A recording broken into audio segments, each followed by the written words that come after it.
Normalmente cuando empezamos a construir nuestros programas desde cero, no nos importa mucho cuál va a ser la complejidad o cuál va a ser el costo computacional que va a tomarnos resolver algún problema específico. Al principio simplemente tenemos datos muy chiquitos, como arreglos de 10 elementos, porque tenemos 10 usuarios, tenemos 20 usuarios y mucho.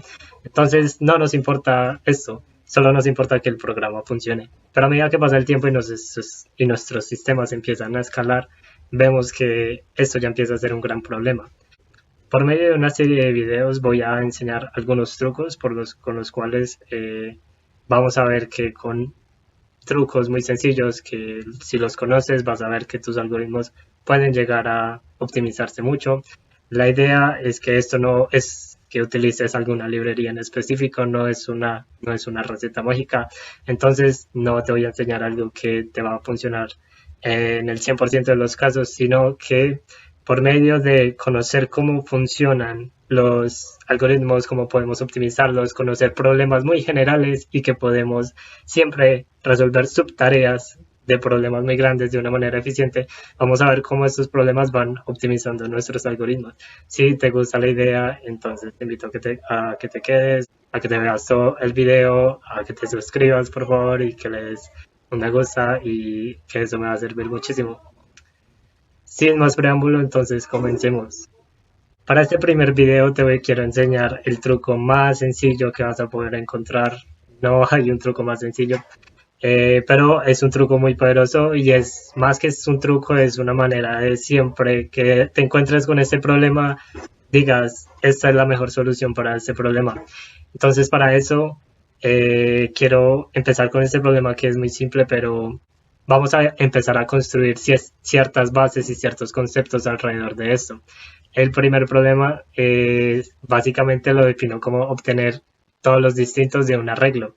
Entonces, acá voy a utilizar Python, pero lo hago porque es como el lenguaje más general. Es un lenguaje, pero a la final vamos a ver que esto se aplica para todos los lenguajes, no importa si escribes en JavaScript, en Node, en Python, en C++, todos los lenguajes funcionan porque al final no es una librería lo que vamos a usar, sino que es ciertas formas de pensar, de resolver un problema. Entonces, en esta función que tengo definida que se llama getDistinct, recibe un arreglo que lo vamos a anotar por ahora como data. Y lo que debe responder esta función es otro arreglo con todos los elementos diferentes de ese arreglo inicial. Es decir, si mi arreglo inicialmente es 1, 2, 3, 1, pues me va a aparecer de nuevo en mi arreglo 1, 2, 3, porque solamente me interesan los diferentes, aunque el 1 aparezca dos veces. Entonces, si este fuera nuestro problema, que es un problema muy general que lo podemos encontrar en cualquier parte, vamos a pensar la solución más trivial que se nos puede ocurrir, que es simplemente tener un arreglo inicial con todos los distintos. Es decir, yo voy a inicializar mi arreglo como un arreglo vacío y lo que luego hago es que por cada elemento de mi arreglo yo chequeo si ese elemento no está ya previamente en mi arreglo de distintos. Si no está, lo agrego y si está, no hago nada. Al final es fácil ver que el arreglo va a quedar con todos los distintos. Y eso puede llegar a ser una idea muy simple que funciona en simplemente 5 líneas de código. Pero vamos a ver cuál es su costo computacional. Y aquí es donde vamos a detenernos un poquito y vamos a definir qué es el costo computacional, porque no podemos hablar de costo como el tiempo, porque el tiempo varía dependiendo de la máquina en la cual esté corriendo nuestro algoritmo. Entonces, para definir el costo computacional, vamos a definirlo más bien como la cantidad de operaciones que debemos hacer para responder eh, nuestro problema. Entonces, por ejemplo, digamos que yo quiero sacar el máximo en un arreglo. Entonces, computacionalmente vemos que nos cuesta iterar sobre cada uno de los elementos. Es decir, que si nuestro arreglo es de 10 elementos, pues nos va a costar 10 operaciones. Si nuestro arreglo es de 100.000, nos va a costar 100.000 operaciones. Esto es un concepto muy importante porque acá no vamos a medir los algoritmos por el tiempo, sino por la cantidad de operaciones. Entonces, basándonos en ese concepto, la cantidad de operaciones que inicialmente podríamos decir es la cantidad de elementos que tiene en su arreglo inicial. Pero no estamos teniendo en cuenta de que por cada uno de esos elementos debemos verificar si ese elemento ya está en otro arreglo, que ese otro arreglo inicialmente es vacío, pero se hace muy grande de una manera muy rápida. Básicamente esto puede pasar si todos nuestros elementos son diferentes.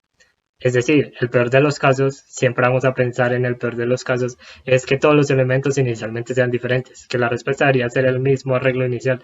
Van a ver que ese algoritmo va a empezar a tardar mucho cuando tengan elementos de alrededor de 40.000 a 100.000 elementos. Entonces, teniendo en cuenta esto, vamos a ver que cuando corremos nuestro algoritmo con datos de alrededor de 40.000 o de 100.000, va a tomar un tiempo de 22 segundos o de 23, 25.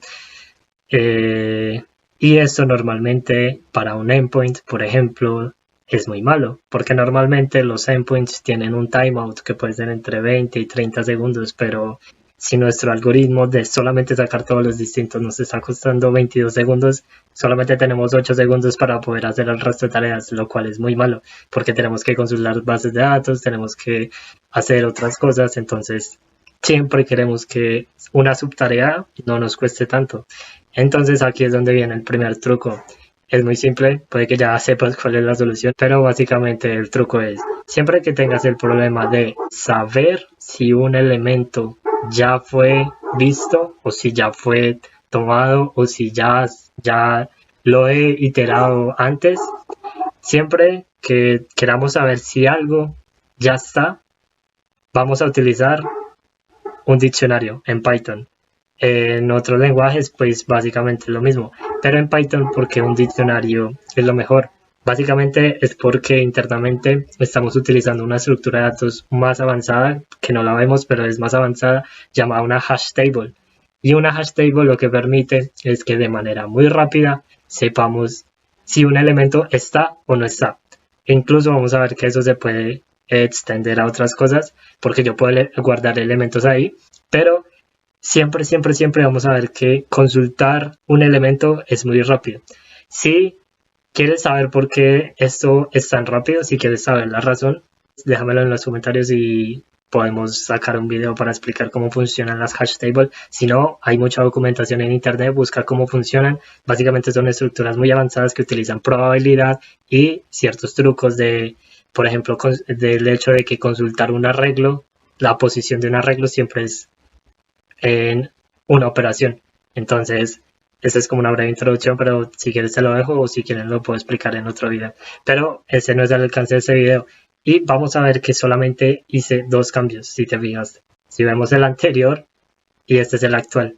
Solamente cambié dos cosas. Primero, que mi arreglo distinct ahora no es un arreglo, sino que es un diccionario. Y ahora cuando yo no he visitado o no he visto ese arreglo, porque no lo había visto antes, simplemente lo guardo en mi hash table con un valor cualquiera, puede ser un true. Y al final voy a ver que los elementos diferentes simplemente son las llaves de mi diccionario o de mi hash table. Entonces vemos que simplemente cambié 3 líneas de código, al final simplemente devuelvo como last case y solamente haciendo ese cambio, ahora mi algoritmo corre en 0.01 segundos. Es decir, nada. Entonces, este es un truco muy simple, pero es muy poderoso.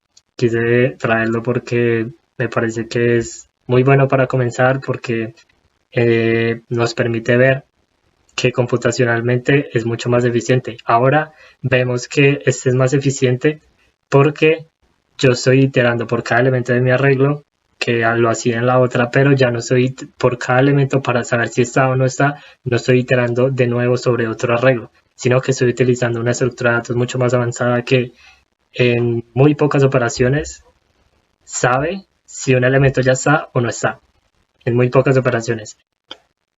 Y listo, no siendo más, espero que les haya gustado este primer video.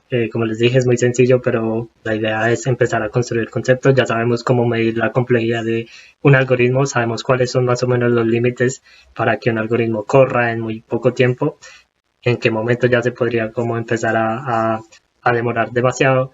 Y vimos una primera estructura que siempre hemos usado, podemos ver que siempre es muy rápida para este problema en específico, que utiliza una estructura de datos muy avanzada por detrás.